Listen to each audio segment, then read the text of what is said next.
강물은 쉼없이 흐르면서 제 안으로 들어온 물을 흘려보내고 새로운 물을 맞죠. 강이 제 것을 챙기고 가두려는 마음이 커서 흐르지 않으면 그 물은 금세 썩고 말 겁니다. 머무르지 않는 것이 맑고 깨끗하게 자신을 가꾸는 비결이 되는 걸지도 모르겠다는 생각이 듭니다.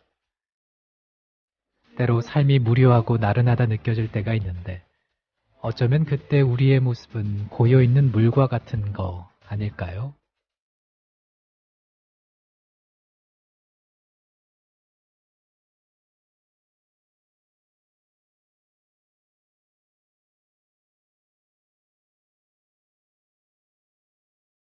(12월 5일) 목요일에 일어나 출발합니다. 안녕하세요. 정승조입니다.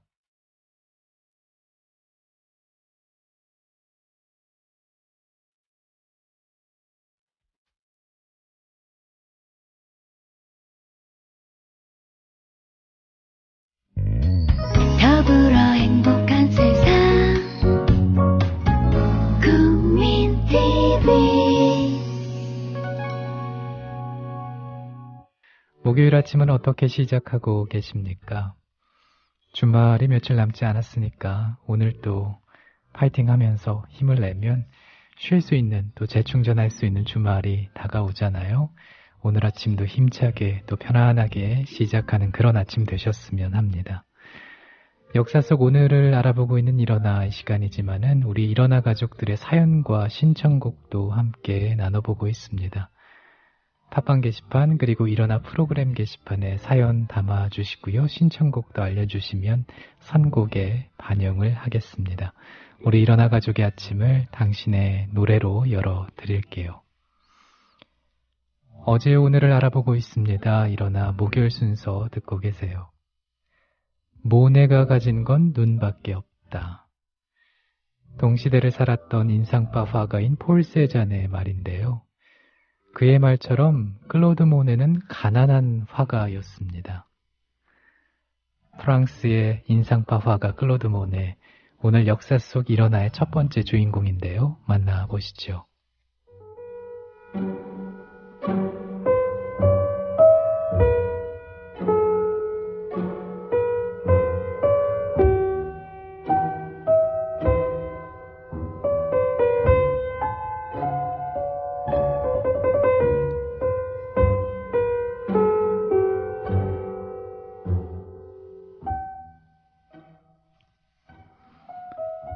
1840년 프랑스 파리에서 태어난 모네는 가난한 식료품 상의 골칫거리 아들이었습니다.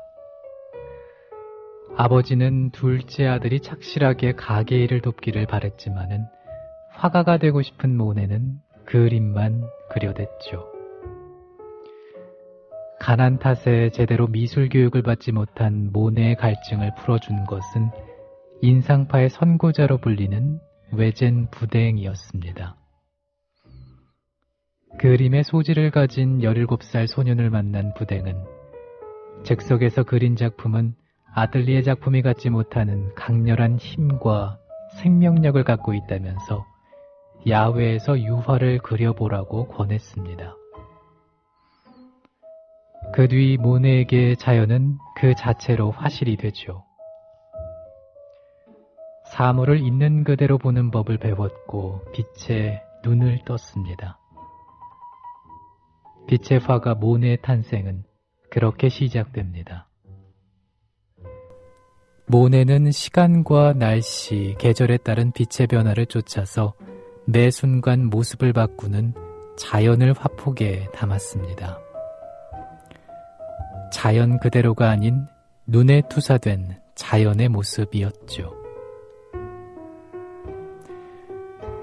나는 나의 눈에 한정된 표현만을 책임지는 사람이다. 이것이 바로 눈에 보이는 세계에 대한 집착, 그러니까 모네의 철학이었습니다.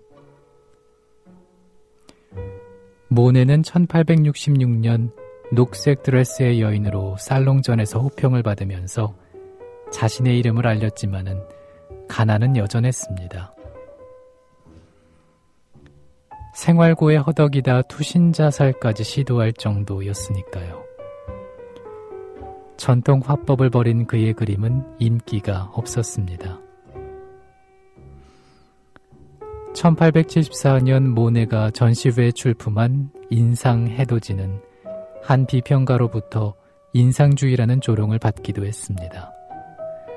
하지만 모네는 오히려 자신의 화풍을 인상주의로 정의하고 빛은 곧 색채라는 신념에 충실했죠.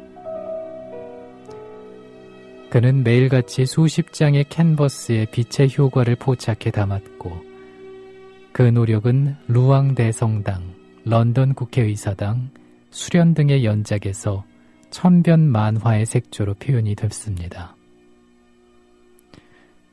모네는 1926년 12월 5일 역사 속 오늘 세상을 뜨기 직전까지 인상주의 신념에 충실했던 화가였습니다.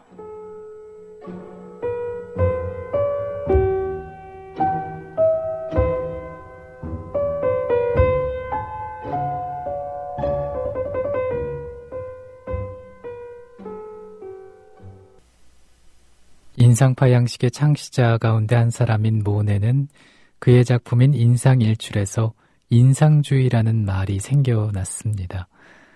빛은 곧 색채라는 인상주의 원칙을 끝까지 고수했고 연작을 통해서 동일한 사물이 빛에 따라 어떻게 변하는지 탐색을 하죠. 미술계는 모네의 위대한 눈의 세계가 빛의 세계를 열었고 현대미술의 새로운 길을 열어줬다고 평가하고 있습니다. 국민TV 라디오 일어나 목요일에 함께하고 계십니다. 월요일부터 금요일까지 새벽 5시 편안한 음악과 함께 역사 속 오늘을 알아보고 있습니다. 독일 학생님께서 출석 체크, 여기는 현지 시각이 밤 9시경 런던 스모그와 같은 안개가 대박입니다 하셨어요.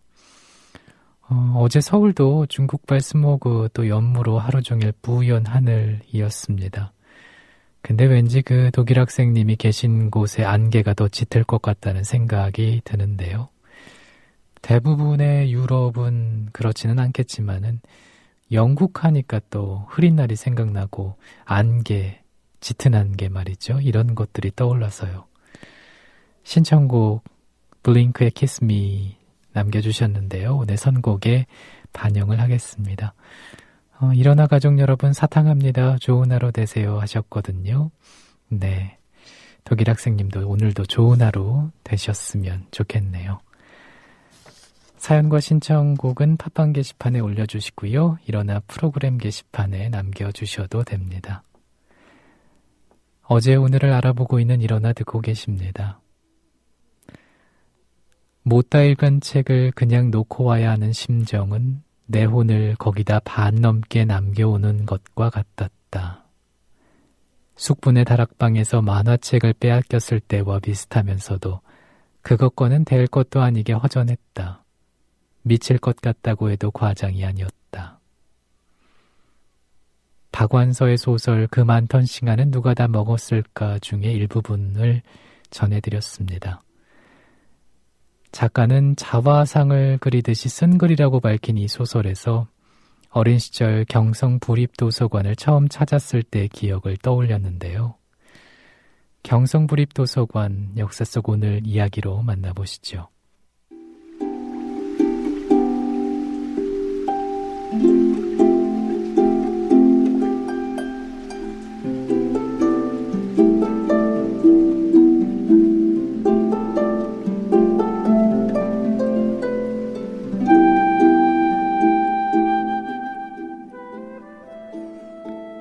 서울 최초의 공립 공공도서관인 경성부립도서관은 1922년에 문을 열었습니다. 서울 명동의 옛 한성병원 건물을 고쳐 지은 2층짜리 도서관이었죠. 성인 열람실은 60석이 고작이었습니다. 장서는 1923년 7,922권에서 1932년에는 34,414권으로 늘었지만 일제가 식민지 교화를 위해 고른 온건한 책이 대부분이었다고 합니다. 하지만 지식에 목말라 하던 사람들에게는 단비였겠죠. 서울시가 펴낸 서울 600년사에는 1926년 12월 5일자 기사를 인용을 해서 그해 11월 경성부립 도서관의 이용자는 12,000여 명이었다고 적었습니다. 1927년 현재 중구 소동동으로 옮긴 뒤 광복 이후에는 남대문 도서관으로 이름이 바뀌었죠. 1965년 현대식 도서관 전용 건물을 마련해서 용산구 후암동으로 이전을 하기도 했습니다. 그러면서 남산도서관이라는 새로운 이름도 얻었습니다. 현대식 건물을 장만했지만은 대가는 컸습니다. 서울 도심을 내주고 남산 자락으로 밀려난 것인데요. 시민과의 간극도 벌어졌죠. 현재 남산도서관이 소장한 도서는 42만여 권 정도 되는데 하루 평균 도서 열람자는 1,000명 정도입니다. 박완서 씨는 그의 그 많던 시간은 누가 다 먹었을까 해서 도서관에서 책을 읽는 즐거움을 이렇게 표현을 하고 있습니다. 책을 읽는 재미는 어쩌면 책 속에 있지 않고 책 밖에 있었다. 책을 읽다가 문득 창밖의 하늘이나 녹음을 보면 줄창바원 범상한 그것들하고는 전혀 다르게 보였다. 나는 사물의 그러한 낯섦에 황홀한 희열을 느꼈다.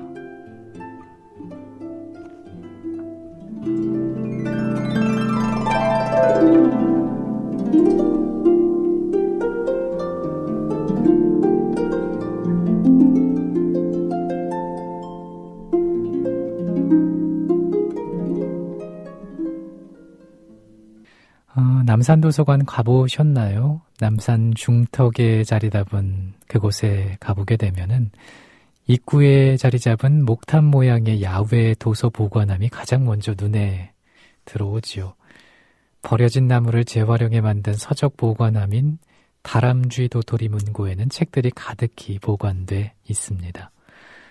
책을 야외에 비치해도 문제가 안 되도록 도서관의 폐기도서 1,000여 권을 재활용한 모습도 참 인상적이었던 걸로 기억이 납니다. 국민TV 라디오 일어나 목요일에 함께하고 계십니다. 역사 속 오늘을 알아보고 있고요. 우리 일어나 가족의 사연과 신청곡도 기다리고 있습니다. 팟빵 게시판 그리고 국민TV 라디오 일어나 프로그램 게시판에 전해주시면 됩니다. 새벽을 여는 목소리 반갑습니다 하시면서 눈웃음 지어주신 데니님 고맙습니다. 지난번에 글을 좀 남겨주시고 이번에 또 남겨주셨네요. 데니님은 어디 사시나요? 또 어떻게 국민TV를 알게 되셨는지도 궁금한데요. 저도 만나뵙게 돼서 반갑고요. 이 시간에 편안한 시간 또 아침을 시작하는 데 있어서 도움이 되셨으면 좋겠습니다. 듣고 싶은 노래 있으시면 또 글로 남겨주시면 선곡에 반영을 할게요. 자주자주 뵐 수 있었으면 좋겠네요. 더불어 행복한 세상 국민TV 어제 오늘을 알아보고 있는 일어나 목요일에 듣고 계십니다. 역사 속 오늘을 알아보고 있고요. 우리 일어나 가족의 사연과 신청곡도 나눠보고 있습니다. 사연 남겨주실 분들 또 신청곡 남겨주실 분들은 팟빵 게시판에다가 적어주시면 돼요. 사람들에게 행복을 주는 장소가 됐으면 한다. 어른이든 아이든 생명의 경위와 모험을 체험하고 즐거운 추억을 만들어주는 장소가 되기를 희망한다. 미국 만화영화의 1인자인 월트 디즈니가 1955년 디즈니랜드 개장 때 한 말입니다. 역사 속 오늘의 주인공 월트 디즈니 함께 만나보시죠.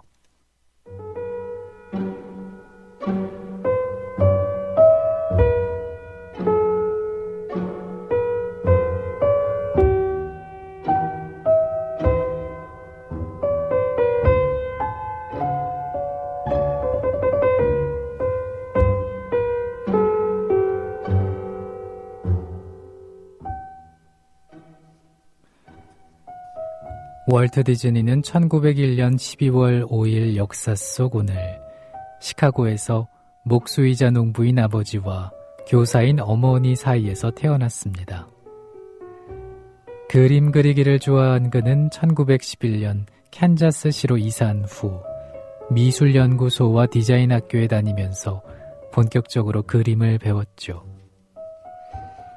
고등학생 시절까지 그의 꿈은 신문 만화가가 되는 것이었다고 합니다. 하지만 1차 세계대전 때는 미국 적십자사에 들어가서 프랑스와 독일에서 구급차용 트럭을 운전했죠. 1919년 캔자스시로 돌아와 도안과 먹칠을 하는 일을 하다가 그곳에서 평생 동업자가 되는 어부 이웍스를 만납니다. 이듬해인 1920년 1월 두 사람은 디자인 회사인 월트 이웍스 컴퍼니를 창립하는데요. 하지만 디즈니는 자신이 만화보다는 애니메이터로서의 자질이 크다는 것을 깨닫고 같은 해 이웍스와 헤어지면서 개인 사무소를 설립합니다. 애니메이션 작품인 뉴먼 극장의 웃음 만화라는 히트작도 냈는데요. 하지만 한 영화 배급업자에게 사기를 당하면서 LA로 가서 동생 로이와 디즈니사의 전신인 디즈니 형제사를 설립합니다. 이곳에서 그는 로이를 영업 담당 매니저로 삼아서 이전에도 그가 선보였던 7분짜리 동화 만화 영화물 앨리스 연작 제작을 다시 시작하죠. 그리고 이웍스를 설득해 만화 그리는 일을 돕게 했습니다. 당시 토끼 오스왈드를 주인공으로 한 이 시리즈는 아이들 사이에서 큰 히트를 쳤습니다.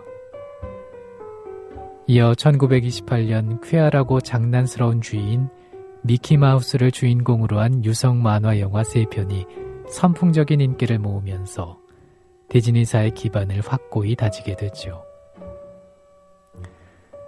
미키마우스와 도널드 덕 캐릭터를 시계와 인형 등에 집어넣어 판매하는 독점 판매권으로도 수익을 올렸습니다. 이후 백설공주와 일곱난장이, 피노키오, 피터팬 등 고전 동화를 바탕으로 한 다양한 장편 영화를 선보였을 뿐만 아니라 실물 영화까지 제작하면서 탄탄대로를 걸었습니다.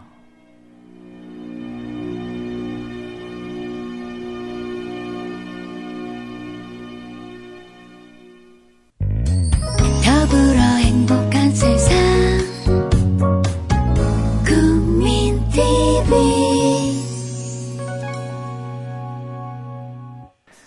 국민TV 라디오 일어나 목요일에 듣고 계십니다. 역사 속 오늘을 알아보고 있고요. 월요일부터 금요일까지 새벽 5시에 저와 함께 하실 수 있습니다. 다시 듣기도 가능합니다. 팟빵 홈페이지 일어나로 들어가시면 다시 들으실 수 있어요. JJ킴님께서 승조하나님 이번 주 너무 바쁘시죠? 힘내세요 하시면서 신청곡 남겨주셨습니다. 네, 뭐 바쁘고 정신없긴 하지만은 그래도 계속 이렇게 되는 거는 아니니까 괜찮습니다. 네. 문득 그런 생각도 드는데 밤에도 뵙고 이 시간에도 뵙고 글로 말이죠. 저 멀리 계시지만은 국민TV 일어나에서 또 국민TV 끌림에서 이어진 인연이 참 대단한 것 같다라는 생각이 들어요. 그리고 JJ키님 어제 그 손병희의 나란히 가지 않아도에서 강하솔 씨가 출연을 했었잖아요. 특별 초대 손님으로. 글 올린 거 보셨나요? 강하솔이 어떤 노래를 불렀는지 리스트를 적어드렸는데 저 그 노래 들으면서 왠지 JJ킴님께서 참 좋아하실 만한 노래다 이런 생각을 했어요. 저도 이런 노래 굉장히 좋아하거든요. 그리고 노래 들으면서 생각했던 게 일어나 이 시간에 참 잘 어울리겠다. 일어나에 정말 최적화된 곡이 아닌가라는 생각을 했습니다. 당시 어제 그 강하솔 씨가 음반을 하나밖에 가져오지 않았더라고요. 그래서 저는 받지를 못했는데 어찌됐든 음원 사이트를 이용하면 되니까 그거는 그렇게 큰 문제가 되지는 않네요. 다음에 기회가 되면 우리 강하솔 씨의 노래도 함께 나누는 시간 가져보겠습니다. 국민TV 라디오 일어나 목요일에 함께하고 계십니다. 더불어 행복한 세상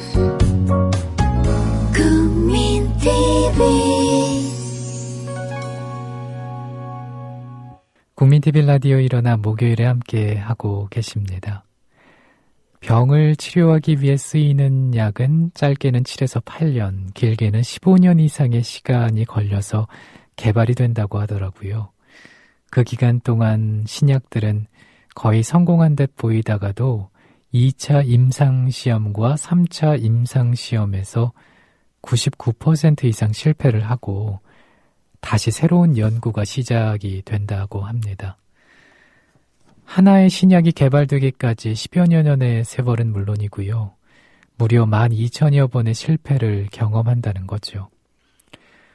하지만 그런 실패의 과정이 있었기 때문에 가장 안전하고 부작용이 없는 신약이 개발되는 것 또한 사실이겠죠. 그러고 보면 단번에 무언가를 성공하고 이루어지는 일은 많지 않은 것 같아요. 완전한 성공을 위한 필수 과정은 바로 수많은 실패가 있기 때문이 아닌가라는 생각을 해보게 됩니다. 국민TV 라디오 일어나 듣고 계십니다. 당신의 사연과 신청곡은 팟빵 게시판을 통해서 확인을 하고 있습니다. 이 시간에 저와 얘기 나누고 싶으신 분들, 또 방송 들으시면서 생각나는 것들이 있으시면 나눠주시고요. 듣고 싶은 노래도 올려주시기 바랍니다.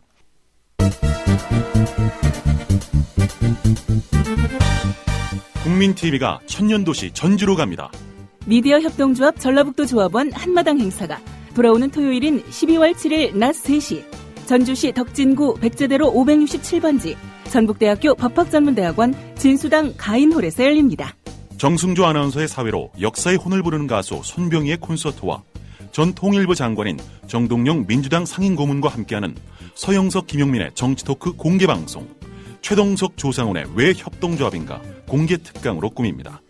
12월 7일 토요일 낮 3시 전북 전주시에 있는 전북대학교 법학전문대학원 진수당 가인홀. 공정언론의 희망을 품은 모든 조합원과 시민의 열띤 참여를 기대합니다.